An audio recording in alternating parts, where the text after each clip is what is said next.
Je, unajua kwamba Mungu amekusikia? Huenda umekuwa ukilia usiku wa manane na kujiuliza kama kuna mtu anayejali mateso yako. Sikiliza neno hili kutoka Isaya 61 mstari wa 7 linalosema, badala ya aibu yenu mtapewa mara mbili, na badala ya fedheha mtaifurahia sehemu yenu.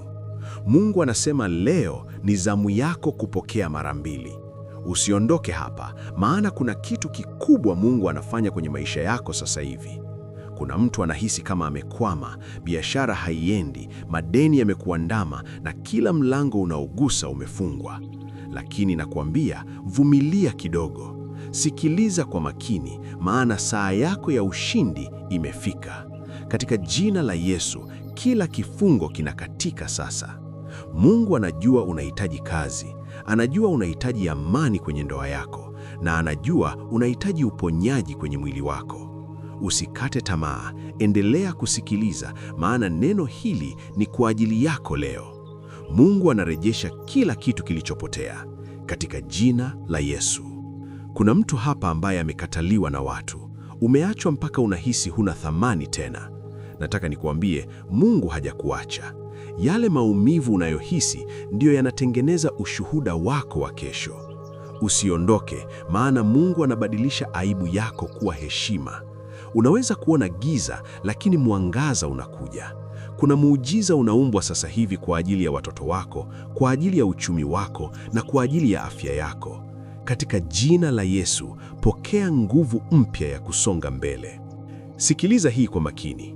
Adui alifikiri amekumaliza, lakini Mungu anasema ndiyo kwanza unaanza. Yale madeni yaliyokuwa yanakuumbua, Mungu anafungua njia ya kulipa yote. Ile kazi uliyokuwa unaisaka kwa machozi, mlango unafunguka sasa hivi. Katika jina la Yesu. Mungu ni mwaminifu na hachelewi hata kidogo. Labda umesubiri kwa muda mrefu, labda umechoka kuomba, lakini roho yangu inaniambia kuna mtu hapa anayeenda kupokea simu ya furaha leo. Usiondoke, endelea kuwa na imani, maana Mungu anasafisha njia yako. Kila roho ya kuchelewa, kila roho ya kukataliwa na kila roho ya umasikini ninaifukuza maishani mwako sasa hivi. Katika jina la Yesu, maisha yako yanabadilika, nyumba yako inapokea baraka, watoto wako watakuwa vichwa na si mikia. Mungu anaenda kutenda jambo ambalo majirani zako watabaki wakishangaa. Hili ni neno lako, lishike kwa moyo wako wote. Katika jina la Yesu, milango ya mbinguni imefunguka kwa ajili yako. Sasa nataka tuingie kwenye maombi, maana ninaona nguvu ya Mungu ikishuka mahali ulipo. Baba, katika jina la Yesu, namleta mwanao huyu mbele zako. Unajua kilio chake, unajua upweke wake, unajua changamoto za fedha zinazomkabili. Gusa maisha yake sasa hivi. Fungua milango ya baraka mahali ambapo wanadamu walisema haiwezekani. Katika jina la Yesu, kila ugonjwa uliokuwa unatesa mwili wake uondoke sasa. Kila mzigo wa madeni upate ufumbuzi wa kimiujiza. Mungu, mpe mwanao huyu amani inayopita ufahamu wote. Katika jina la Yesu, ninaamuru urejesho wa kila mwaka ulioliwa na nzige. Kila furaha iliyoibiwa irudi mara mbili. Katika jina la Yesu. Mungu wangu, bariki mikono ya mwanao huyu. Kila anachogusa kikastawi, biashara yake ikue, kazi yake ipande daraja, na mahusiano yake yawe na upendo na maelewano. Ninakataa roho ya hofu na mashaka. Ninaamuru ushindi kwenye kila vita anayopitia. Katika jina la Yesu, pokea kibali machoni pa watu. Popote utakapokwenda, wema na fadhili zikufuate. Usiogope, maana aliye ndani yako ni mkuu kuliko yule aliye duniani.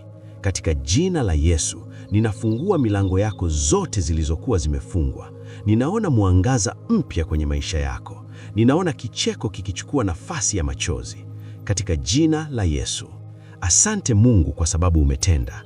Naamini muujiza wako umekamilika. Usiache kumtumaini Mungu, maana yeye ni Mungu wa mambo yasiyowezekana. Usikubali kukata tamaa hata kidogo.